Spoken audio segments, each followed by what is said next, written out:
News express Bharat आप देख रहे हैं और इस वक्त हमारी टीम ककोथल में है। यानी कि हम आपको बता के चले कि कोविड के हवाले से अगर हम बात करें कि वैक्सीन ड्राइव जो शुरू कर दी गई है इस वक्त पूरे जम्मू कश्मीर में, इस हवाले से हमारी न्यूज़ एक्सप्रेस टीम कई इलाकों में पहुंच गई है। इस तरह से हमने ब्लॉक क्रीरी का दौरा किया जहां पर BMO क्रीरी डॉक्टर जावेद इकबाल साहब इस वक्त मौजूद है हमारे साथ। पहले उनसे थोड़ी बात करेंगे इस बारे में कि जो ड्राइव डोर टू डोर चल रही है इस हवाले से जानेंगे कि ड्राइव कहां तक पहुंचे और टारगेट जो था वो टारगेट कहां पहुंचा है। अस्सलाम वालेकुम डॉक्टर साहब। अस्सलाम वालेकुम डॉक्टर साहब, आपसे हम ये सवाल करेंगे कि जो ड्राइव इस वक्त जो चल रही है डोर टू डोर है, इसका जो टारगेट आपने जो सुबह से जो इंस्पेक्शन किया है इस हवाले से आपसे बात करेंगे। जी, अस्सलाम वालेकुम। सबसे पहले मेरी गुजारिश ये है कि मैं पहले मुअद्दबाना अपील करूँगा अवामुल्लाह से, हमारे ब्लॉक के अवामुल्लाह से, क्योंकि बदकिस्मती से यहाँ पर पहले हेजिटेंसी बड़ी थी।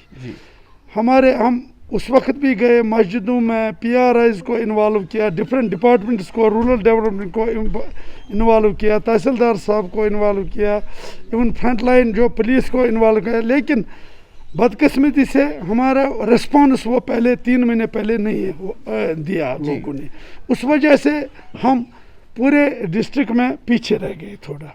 लेकिन अब ये ड्राइव वार फूड बेस पर है। इस वक्त कल परसों से हमारे 3 दिन से 20 टीमें पूरे ब्लॉक में मुख्तलिफ गाँवों का हम शाम को ही करते हैं कि कौन सी टीम कहाँ जाएगी। जो हमने देखा है कि आप लोगों का जो ग्रुप कोविड एडमिनिस्ट्रेशन चल रहा है उसमें सारे BLOs की तरफ से हर हॉस्पिटल से जो रिपोर्ट आपको मिल रहा है, मगर हम टारगेट की बात कर रहे हैं आपसे। जो टारगेट हमारा मिनिमम 45 ये होता है एज पर रेंज। 45 से ऊपर वाले एज का हमारा टारगेट 20,000 है जी। उसमें से हमने उसमें से अभी तक 8,000 के करीब हमें अचीव करना है। 12,000 के करीब हमने अचीव किया है। इस वजह से हम बहुत पीछे हैं। जैसे कि कुछ ब्लॉकों ने 100% भी किया है, कुछ ने 90% किया है, लेकिन हम अभी पीछे हैं। इसमें मैं ये डरूंगा नहीं कहने से। लेकिन अब जो 3 दिन से हमारी वार फूड बेस पे DC वर्दी DC साहब, CMO madam, deputy CMO madam, उन्होंने इसको क्रीरी को प्रेफरेंस देकर हमारे जीशान साहब हैं BDO साहब, उनको नोडल अफसर मुंतखब किया। और एवरी डे हमारी शाम के 7 बजे तक मीटिंग होती है और दूसरे दिन के लिए हम 20 टीमें मुंतखब करते हैं दूसरे गाँवों में, मुख्तलिफ गाँवों में, door to door, house to house. अब हम ऐसा नहीं है कि हेल्थ सेंटर पर हमें इजाज़त नहीं है, हमें घर घर जाना है, क्योंकि लोगों में हेजिटेंसी थी। मेरी मुअद्दबाना गुजारिश है लोगों से कि वो ख़ास कर 45 साल से ऊपर जो है वो 100% हम विदिन 2 और 3 डेज़ करनी चाहिए। और बाकी जो 18 साल से ऊपर है 44 तक, उनको भी आगे आना चाहिए। चाहे वो स्टूडेंट है, चाहे वो अपने ज़िम्मेदारी का काम करता है, चाहे वो किसी और वो प्रोफेशनल भी है कोई, या टीचर है, किसी भी मौके में उनको भी आना चाहिए, क्योंकि हमें दोनों टाइप्स के लिए वही कोविशील्ड वैक्सीन अवेलेबल है। बाद में खुदा न खास्ता अगर हम पीछे रह जाएंगे, हमारा ब्लॉक पीछे रह जाए, हो सकता है हम पीछे रहकर हम इस वबाई बीमारी को कंट्रोल नहीं कर सकते। क्योंकि आपको पता ही है पिछले 2 महीनों में से हमें 80-90 भी आते थे रोज़। आज अल्लाह का लाख शुक्र है, आज 8, 10, 7, 5 आते हैं। लेकिन 90 से हम नीचे आ गए। वो जो हमने काम किया, शाना बशाना हमारे साथ काम करते हैं, रूरल डेवलपमेंट के, एजुकेशन के, PRIs हमारे साथ काम करते हैं। मेरी मुअद्दबाना हमारी आशा, आपने हाल ही में सुना हमारे शीरी में एक आशा की अनफॉर्चुनेटली डेथ भी हो गई, जवान साल थी, 33 साल की। ये आशा हमारे ब्रिज है, गाँवों किसी घर के तक पहुंचने के लिए हमारी आशा ही हमारी ब्रिज बनती है।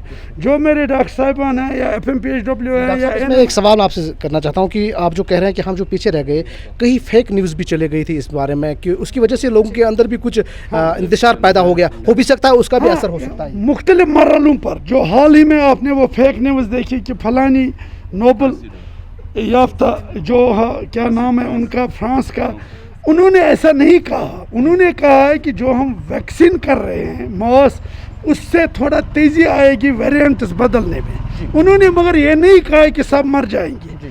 आप मुझे देखिए, मैं भी डायबिटिक हूँ, मैं भी हाइपरटेंसिव हूँ, मैंने आज से 3 महीने पहले दोनों डोज किए।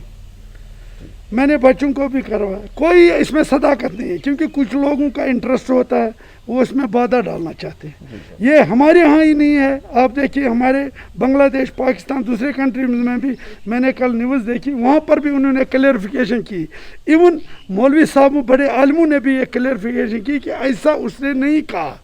यहाँ पर बदकिस्मती है, किसी का फ़ोटो लगाकर नीचे हम कुछ भी लिखते हैं, लेकिन ये मालूम सरकारी सतह पर ये मालूम किया गया, 100% ये मालूम किया गया कि उसने ऐसा कहा है कि नहीं, लेकिन मैं वसूख के साथ कह रहा हूँ कि उसने ऐसा नहीं कहा कि मरने की बात उसने नहीं की है। बहुत बहुत शुक्रिया। नाज़रीन, हम आपको बता के चले कि जो हाल ही में जो फेक न्यूज़ सर्कुलेट होती जा रही है कि फेसबुक पे जानिब से, मगर जिसकी वजह से बहुत सारे इंतशार बहुत पहुँच गए हैं। यहाँ पर जो काबिल एतबार काबिल तारीफ की बात करेंगे, बीओ साहब क्रीडी की बात करेंगे, जिसने पूरे इलाके की विजिट कर ली है, उसमें उसने इस बात को भी दोहराया कि जो हाल ही में जो सर्कुलेट जो न्यूज़ कर रही है, उस हवाले से उसने पूरी तफसीलात हमें दी। और इस वक्त उन्होंने पूरा इलाका यानी कि सुल्तानपुरा कंडी से लेकर पूरा कलंतरा, मुनगाम, काउचक और ककोतल पूरा एरिया उन्होंने कवर किया। और हमारी न्यूज़ एक्सप्रेस की टीम ने अभी तक 7 ब्लॉकों की विजिट कर ली है। इसमें ये ब्लॉक जो है टॉप लेवल पे काम कर रहा है, जहां पर हम अपनी नाज़रीनों के साथ अपनी न्यूज़ एक्सप्रेस टीम की तरफ से लेते हैं इजाज़त। अल्लाह निगहबान।